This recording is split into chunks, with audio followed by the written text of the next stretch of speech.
Anxiety की बात कल भी इन दो बच्चों ने मुझसे पूछी थी, और अभी जब मैंने हाथ उठवाया तो पता लगा आप सब एंजाइटी से लगभग गुजर चुके हैं। केवल छोटे बच्चे बचे हुए हैं अभी तक। आपको एंजाइटी पता भी नहीं होगा क्या होता है आइडिया भी नहीं होगा। आपको भी नहीं पता होगा एंजाइटी। आपको पता है? अच्छा, पता है, हमने पढ़ा है उसके बारे में, लेकिन फील नहीं किया कभी, है ना? तो एंजाइटी को हिंदी में आप चिंता कह सकते हैं, लेकिन चिंता के लिए एक शब्द कंसर्न भी होता है, और यह एंजाइटी का मतलब ये होता है जब आपको खुद को लेकर, अपने भविष्य को लेकर, या किसी चीज को लेकर, अपने पेरेंट्स को लेकर बहुत तनाव सा होने लगे।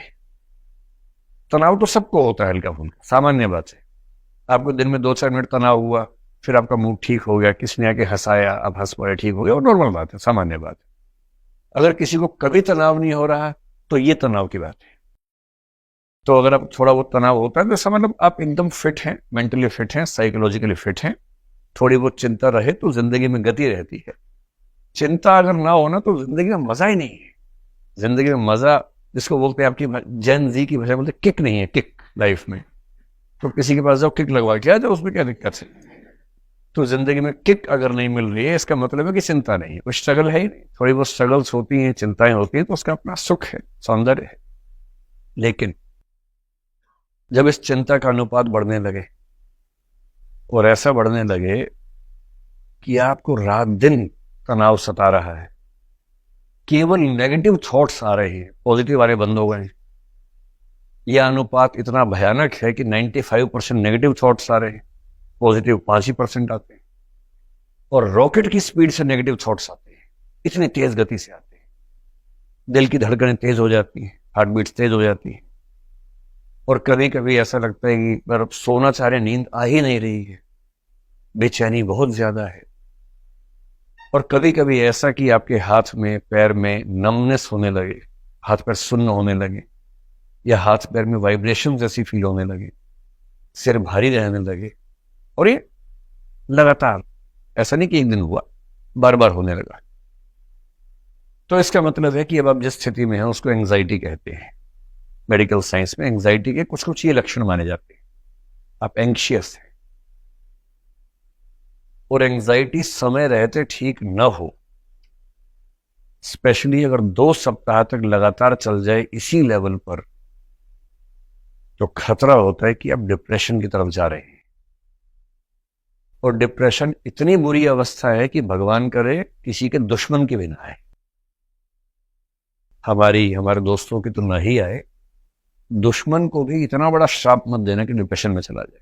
वो बहुत बड़ा श्राप है।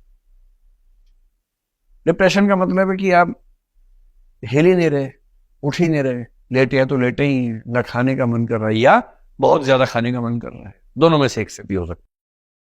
अमूमन ये खाने का मन नहीं कर रहा, ना पढ़ने का मन कर रहा है, ना कहीं जाने का मन कर रहा है, किसी से मिलने का मन कर रहा है, कुछ करने का मन नहीं कर रहा, किसी से बात करने का मन नहीं कर रहा, अकेले बैठे हैं, आंखों से आंसू बहते जा रहे हैं। कई बार आप समझ ही नहीं पा रहे क्या हो रहा है।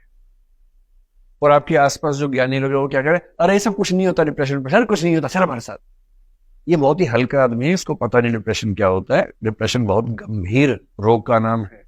ये हंसी मजाक से सॉल्व नहीं होता है, ये गंभीर समस्या होती है। और आप लोगों की उम्र में इसके चांसेस थोड़े ज्यादा इसलिए होते हैं, एक तो आप लोगों की उम्र ऐसी है कि ये उम्र दोस्ती, प्यार, मोहब्बत वाली उम्र है। इसी समय आपके सामने सबसे बड़ी जिम्मेदारियों का बोझ भी है, सफल होना है, परिवार को सेटल करना है। ये क्राइसिस है, ये युवा जीवन में क्राइसिस रहता है। फिर आपके हार्मोन्स सभी ऐसे हैं जो उछलते बहुत ज्यादा हैं। जब आप 30-35 के हो जाएंगे तो हार्मोन्स आपके उछलेंगे कम, हल्का हल्का ऐसे ऐसे होते हैं, अभी ऐसे ऐसे होते हैं। जब हार्मोन्स यूं ही उछलते हैं तो परेशान करते हैं। और ये आप नहीं चाह रहे, ये आपकी बायोलॉजी है। मतलब एक बड़ी सुंदर किताब है, it's not you, it's your biology. जो आप है वो आप नहीं है, आपकी जैविकी है। आपके हार्मोन्स आपको वैसा बना रहे जैसे आप हैं। तो इस उम्र में उछल कूद मचाना बहुत नॉर्मल बात है। इस उम्र में वो हार्मोन्स आपको परेशान ज्यादा करते हैं, स्वाभाविक सी बात है। और क्योंकि वो हार्मोन्स की अपेक्षाएं ज्यादा हैं, इसकी निराशाएं भी ज्यादा होती है। अपने फादर को आप कभी देखिएगा, वो ना बहुत खुश होते होंगे, ना बहुत दुखी होते होंगे। इसलिए नहीं कि बहुत महान आदमी है, क्योंकि उनकी उम्र 50 साल है और आदमी है। 50 साल का आदमी आमतौर पर लगभग ऐसा हो जाता है। और ये हार्मोनल बैलेंस, जैविक उन सबके फैक्टर्स ज्यादा होते हैं, इसमें किसी का तीर मारने वाला मामला नहीं होता है। मम्मियों का स्वभाव आमतौर पर थोड़ा सा अलग रहता है। 50 की तो ये मस्त मोड़ा रहती है, खूब हंसी मजाक मौज मस्ती करनी हो, कहीं शादी ब्याह में जाके डांस करना हो तुरंत तैयार हो जाती है। कोई मर जाए खटाक से जाके रोना शुरू कर देती है। बाप यहाँ भी मनहूस वहां भी मनहूस, क्योंकि उसको वो नहीं तो बस पाता कैसे बिहेव करना है इन सब मामलों में। वो अपना शेयर मार्केट और न्यूज और एमएलए और इसी सब पे लगा रहता है कि कौन विधायक बना, कौन मरा, कौन क्या हुआ। खबरों में उसकी जिंदगी कट जाती है। तो एंजाइटी तो सामान्य बात है, लेकिन वो डिप्रेशन के लेवल तक ना पहुंचे ये चुनौती है। तो जब जब आपको एंजाइटी होगी जरूर, सामान्य बात, बच नहीं सकते उस चीज से। और एक आध बार हो ही जाए तो ठीक रहता है। एक आध बार मुझे खुद हुई थी एक बार, और 1.5 साल तक रही, दवाइयां खानी पड़ी, उसके लिए गंभीर समस्या हो गई थी। फिर ठीक हो गया, मुझे कारण पता था। वो कारण जैसे दूर किया तो 5-7 दिन में दवाई छूट गई। उसके बाद से मैं एकदम मस्त हूं, उसका फायदा बड़ा हुआ। 1.5 साल तक दवाइयां खा के एंजाइटी से निकलने में बड़ी दुविधा तो थी, और उसका फायदा यह हुआ कि उसके बाद से कुछ भी हो जाए मुझे एंजाइटी होती नहीं। कहते हैं ना, बिना मरे स्वर्ग नहीं मिलता है। एक बार निकल लो तो ठीक रहता है। गालिब ने कहा था कि मुश्किलें इतनी पड़ी मुझ पे कि आसा हो गई। एक लेवल तक मुश्किलें परेशान करती हैं, एंजाइटी होती है। एक समय के बाद लगता है अरे ये सब तो झेला हुआ पहले भी, इसमें क्या है, आजा आजा तू भी आजा, कोई बात नहीं, एक और सही। तो मेरी राय यह है कि इस उम्र के बच्चों को एक आध बार एंजाइटी का अटैक हो ही जाए ना तो ठीक है, छोटा मोटा, बहुत बड़ा नहीं। खूब बेचैनी, नींद नहीं आ रही है, करवटें बदलते रहे सारी रात हम, आपकी कसम आपकी, वो एक फिल्मी गीत है, मैंने उसकी लाइन बोल दी, फिल्मी गीत। एक आध बार ये हो जाए ठीक रहता है। फिर धीरे धीरे क्या होता है कि आपके हार्मोन्स थोड़ा स्टेबलाइज होते हैं, आपका व्यक्तित्व थोड़ा स्टेबलाइज होता है, फिर आप धीरे धीरे संभाल लेते हैं बड़ी बड़ी चुनौतियों को। जो बच्चे घर से पहली बार निकलते हैं बहुत प्रोटेक्शन में होते हैं, घर से बाहर निकलने के बाद दुनिया देखना शुरू करते हैं, कितनी दिक्कत होती है। पहली बार कोई ना कोई बेवकूफ बनाता ही है, कोई थोड़े पैसे ठक्के ले जाता है किसी बहाने से, और आपको लगता है दुनिया इतनी गंदी है, हम तो भरोसा कर रहे थे। और 5-7 साल बाद आप भी उस तरफ हो जाते हैं, फिर कोई नया आता है तो दुनिया यूं ही चल रही है। इसलिए इस तरफ से उस तरफ पहुंचने के लिए कुछ झटके बहुत जरूरी है, अनुभव से हम सीखते हैं। कल मुझे एक बच्ची ने कहा, मैं उसी एग्जाम्पल से समझाता हूँ, उसने कहा कि मुझे एंजाइटी की दिक्कत है, क्योंकि मैं बहुत गंभीरता से पढ़ रही थी 7-8 महीने से, जनवरी के आसपास से एंजाइटी की मुझे शुरुआत हुई। उसने खुद एक कारण भी बता दिया जो उसको पता नहीं था कि वही कारण है। उससे क्या, मैं सुबह 7 बजे लाइब्रेरी में आती थी, रात को 12 बजे जाती थी, इतना पढ़ती थी। जब आती थी घर में सब सोए होते थे, जब जाती थी सो चुके होते थे। मैं केवल पढ़ाई करती थी, इतना तल्लीन थी पढ़ाई को लेकर। तो मैंने उसको बताया कि आपकी एंजाइटी का जो मैं समझ पा रहा हूं 2 ही कारण है। नंबर 1, एंजाइटी का बेसिक लक्षण पता है क्या है? लक्षण का मतलब जो स्थिति बनती है, जैसे मान लीजिए कोई प्रॉब्लम इतनी है, हमारी दिक्कत यह है कि हम अपने विचारों से उस प्रॉब्लम को इतना बड़ा बना देते हैं। प्रॉब्लम है इतनी, बस इतनी सी प्रॉब्लम, बस सोच सोच के हमने इसको इतना बड़ा बना दिया, और हम अपने मन ही मन में जूझ रहे हैं कि इतनी बड़ी समस्या और मैं ये हूं, मैं कैसे जूझूं, जबकि जूझना इससे है, और आपने उसको इतना बड़ा बना दिया कि इससे मैं कैसे जूझूं, और मन ही मन में घबरा के। जैसे एक सिंपल सा एग्जांपल है, सिंपल सा एग्जांपल ये है कि आप और आपका कोई दोस्त या आपकी कोई दोस्त पोहे खा रहे थे किसी शॉप पे, और इतने में आपके शहर के किसी पड़ोस के इंसान ने आपको देख लिया। ये सब भय रहता है ना आप लोग के मन में थोड़ा सा, क्योंकि पापा मम्मी नहीं समझते इंदौर की जिंदगी कैसी है। इंदौर में नया दौर चल रहा है, वो पुराने शहर में नहीं चल रहा है। और उसने अपना फोन निकाला और अपनी फोटो खींच ली, और वो भी ऐसे एंगल से खींची कि आप चम्मच दे रहे थे पर लग रहा है कि हाथ में हाथ डाल के बैठे। आप दे रहे थे चम्मच, पर वो सिचुएशन ऐसी लग रही है कि हाथ पकड़ा हुआ है। अब आपको लग रहा है कि गए आज तो, अब तो जिंदगी के आखिरी कुछ क्षण बचे हैं और आपको लग रहा है कि ये वहां जाके बताएगा। हो सकता है कि उसको पता भी ना हो कि आप वहां बैठे थे। हो सकता है कि बहुत सारी भीड़ थी, 50 लोग थे, आप भी थे, शायद उसकी नजर भी ना पड़ी हो आपके ऊपर, शायद उसने यूं ही, और फोटो ना भी खींची, शायद उसने बेशक फोन अपना लिया हो किसी और काम से, सेल्फी खींच रहा हो क्या पता, और सेल्फी के उस तरफ आप बैठे हो, क्या तो सेल्फी खींच रहा हो मुंह टेढ़ा करके, जैसे आजकल लोग करते हैं, आंख इधर करके मुंह उधर करके सुअर जैसा मुंह बना के सेल्फी खींचते हैं, जो प्यारा सा पिग जैसा, छोटा पिग जो होता है प्यारा सा, वैसी फोटो खींचते हैं अपनी। क्या बताओ सेल्फी खींच रहा हो, को पता भी नहीं है, लेकिन आपको तो रूह कांप गई आपकी। तो अब आपको लग रहा है क्या हुआ। अब देखिए, हुआ कुछ नहीं। हो सकता है वो व्यक्ति पहचान भी गया हो तो उसको ये अंदाजा हो कि भाई बड़े शहर में बच्चे ऐसे करते हैं, मेरे बच्चे भी तो रहते हैं, मैं क्यों किसी बच्चे की प्राइवेसी पे हमला करूं, कल को कोई मेरे बच्चे की प्राइवेसी पे हमला करेगा तो नहीं करना चाहिए। हो सकता है वो कुछ ना करे, और आपके मन में कल्पनाएं शुरू हो गई है, रॉकेट की गति से शुरू हो गई है। अब ये फोटो मेरी मम्मी को भेजेगा, पापा को भेजेगा, पापा देखेंगे, दिल का दौरा पड़ जाएगा पापा को, अटैक। ओह, फिर ताऊ जी देखेंगे, फिर मोहल्ले में फैल जाएगी फोटो, फिर अखबार में कल छपेगा, फिर यूट्यूब पे कई वीडियो बन जाएंगे। भाई अब मैं क्या करूं, मैं तो बदनाम हो गया, या हो गई, ये हो गया, वो हो गया, अब मैं क्या करूं। और एंजाइटी शुरू, तनाव शुरू। अब आपका दोस्त कह रहे चलो चलें, आप ऐसे कर रहे हैं, कुछ समझ ही नहीं आ रहा आपको,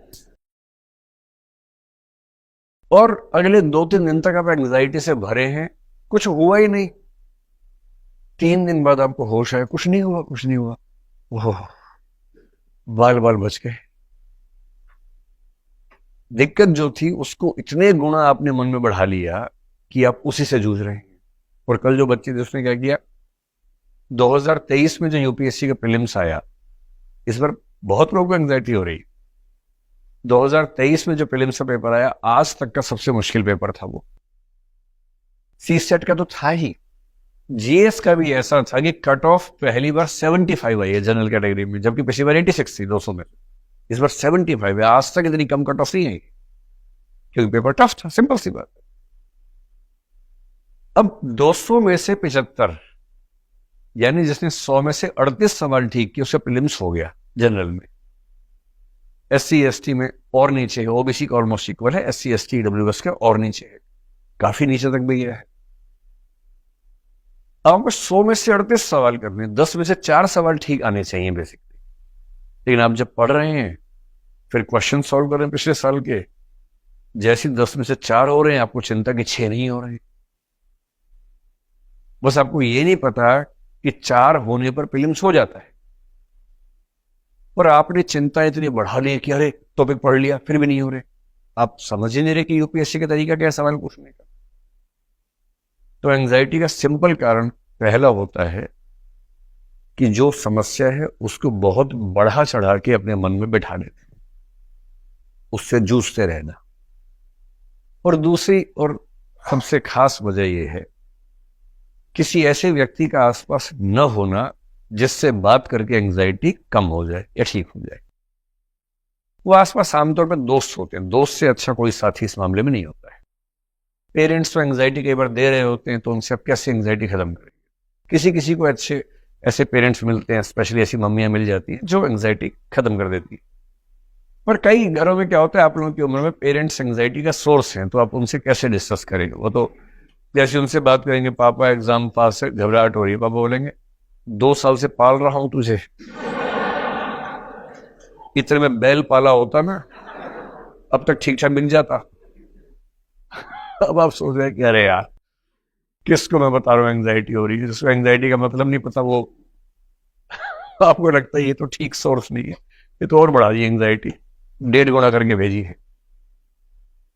तो अगर आपके पास 2-4 बढ़िया दोस्त हैं, एक या 2 भी अच्छे दोस्त हैं, प्रतिस्पर्धा दोस्तों में होती है, पर इतनी ना हो कि दोस्ती पीछे चली जाए, प्रतिस्पर्धा केंद्र में आ जाए, कि एक ही रूम में नोट छुप छुप के बनाने पड़ते हैं, ये नौबत ना आ जाए।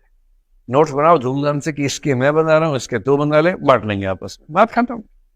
तेरा भी सिलेक्शन होगा, मेरा भी होगा, ठीक है, रैंक ऊपर नहीं जाए, क्या फर्क पड़ता है यार, लेकिन दोस्ती केंद्र में है, प्रतिस्पर्धा नंबर 2 पे।